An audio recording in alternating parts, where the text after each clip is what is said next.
So the re-elected Gauteng Premier finally announced his cabinet last night. The new executive consists of the ANC, the IFP, Mzansi, as well as the Patriotic Alliance. The Democratic Alliance decided not to take part in the provincial government of unity following the failure to reach an agreement with the ANC. Let's now bring in the Gauteng DA leader, Solly Msimanga, to weigh in on the new provincial government. Solly, a very good morning to you. Thank you so much for making time for us. Sure, even before the announcement was made by the Premier, the DA had issued a statement that they won't be forming part of the government of provincial unity. So does this mean it is the end of the road? The Premier had said during his press briefing that the door still remains open. Well, thank you very much, Eldrin. Good morning to you and good morning to the newsroom viewers this morning. We remain, available to engage and to make sure that, the voters' wishes in Gauteng is actually then respected. And that is of a government that shares power, or political parties that share power in government, and not just, other political parties coming in and becoming vote voters, for the governing party. And I think yesterday was actually a testament of exactly what we were scared would happen. That, the ANC would want to then continue as they have been controlling, in this instance, 98% of the budgets, 98% of the service delivery departments, and actually then meaning that all that they've given to other political parties is just going to be scraps of things that are not going to even have any kind of, impact in terms of changing the lives of the people of Gauteng. And this is why the DA said that we're not prepared to be part of. Yeah. During the presser yesterday as well, the ANC chairperson, Panyaza Lesufi, now speaking specifically about their press briefing that they had alongside the negotiating members of the ANC, including the Secretary General of the party. He read a letter that he said came from the Democratic Alliance on the 14th of June, or the letter that led to the decision that was taken on the 14th of June, that the DA would be supporting the ANC in electing the Speaker, as well as the Deputy Speaker, who's your member, as well as the Premier. And in that letter, it was agreed, and this was your proposal even, that the ANC takes 7 MEC seats, and the ANC takes 7 MEC seats, including, I think, 1 political party, and then the 3 other seats will go to the Democratic Alliance. Do you know about that letter? Well, I can tell you what that letter said. That letter, because I'm the one who wrote that letter. That letter says, and it was after a conversation that had taken place, we were saying that we were willing to sacrifice on the proportionality of, or the proportional representation. And our letter is very specific, Aldrin. Our letter says that the DA will go to a minimum of 3 if there's going to be a power sharing, or there's going to be other political parties, not political party, other political parties that will be introduced into this thing. So the ANC in that particular meeting has said that they had intentions of bringing 2 other political parties minimum into that. So that would have meant that they would have then ended up themselves with between 4 or 5, depending on whether it's 3 or 2 parties that would have been introduced in addition to the DA. This is why the DA was more than happy to then, give up 1 more seat if you were to then look at the proportional representation that we were seeking for. So I don't think that they are reading that particular letter in good faith now, and because they're just trying to justify what they wanted to do. We've said to them from the get-go, there's no way that you can get 100% more in terms of cabinet representation, 100% more to the DA, while our difference in terms of the numbers there don't actually then justify you getting more. This is what we have said to them, and this is where the conversation started souring. Yeah. So why did you walk away if you had asked for 3 seats and there was an agreement that from the 7 seats, as your interpretation of it is, that of those 7 executive council seats, that some will go to other political parties and the others to the ANC? Because ultimately after that, they say that they were only going to, and this was the conversation that was had the day before yesterday, that they are not going to give any other party any more seats if the DA takes their full 3 seats, that they actually wanted to revise even their offer to then say the DA must take 2 seats, and then they will introduce another party to then take a third seat. So at minimum for them was them getting 7 seats in the cabinet plus 1 of the premier. So they wanted to have 8 seats in the cabinet, and then make sure that they only give 3 to the DA and other parties. That is something that we were not prepared to do. And also, we were not prepared to just give names and then hope and pray that, the departments that will be given will be meaningful. I mean, and you would have seen what is now being given to other political parties now as MECs. Those departments, and they've been diluted down to mean absolutely nothing.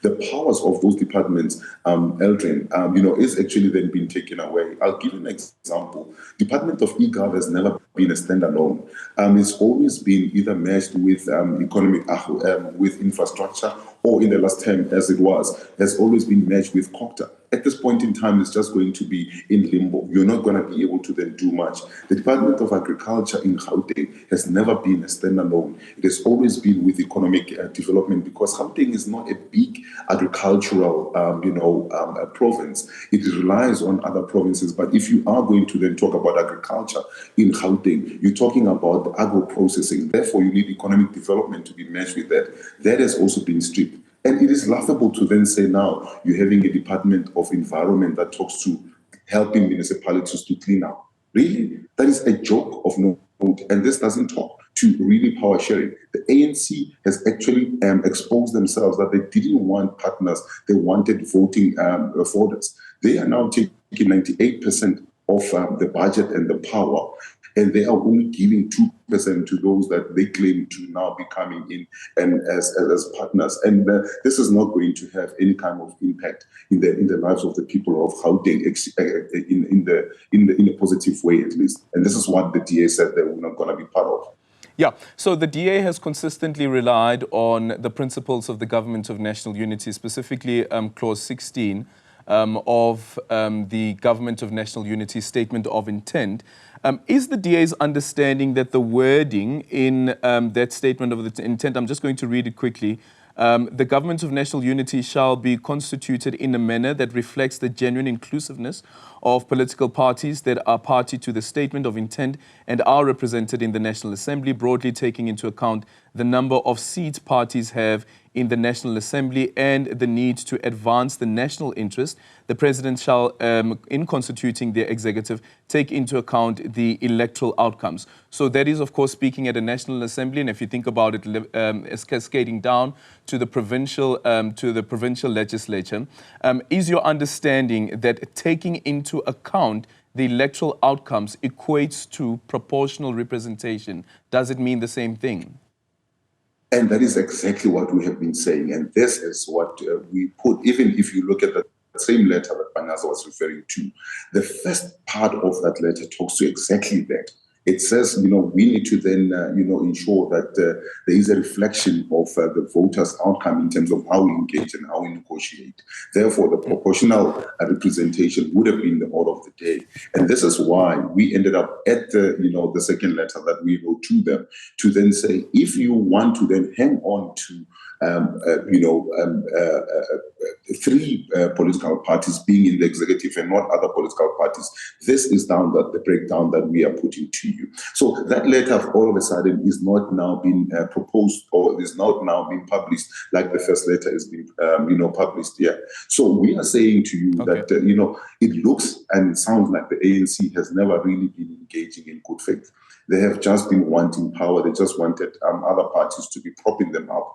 And, we are now, being vindicated, as I said to you earlier on. And this is something that, we'll continue to then expose as we go forward. Okay. And we will then see how they're able to then hold this government together with being a minority government that is not really a representation of what the voters have said to us. Yeah, will you please share that letter with us? If you don't mind, you can share it on social media or share it with us, and then we'll share it with our viewers as well. We'll certainly do that, okay. Aldrin. Okay, but then also, I'm not too sure whether taking into account the electoral outcomes means it must reflect the number of seats, so it equates to proportional representation, but we can move on from that point. Refilwe Ntseke is the Deputy Speaker of the Gauteng Provincial Legislature. She is a member of the Democratic Alliance.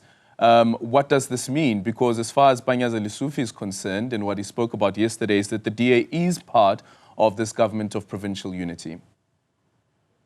So, Adrian, I must make this point very, very clear. The DA is not going into this, was never going into this for the sake of just adding numbers or just wanting positions for the sake of having those positions. We wanted to go in there and strategically be able to then bring in the changes that we said we wanted to then bring in.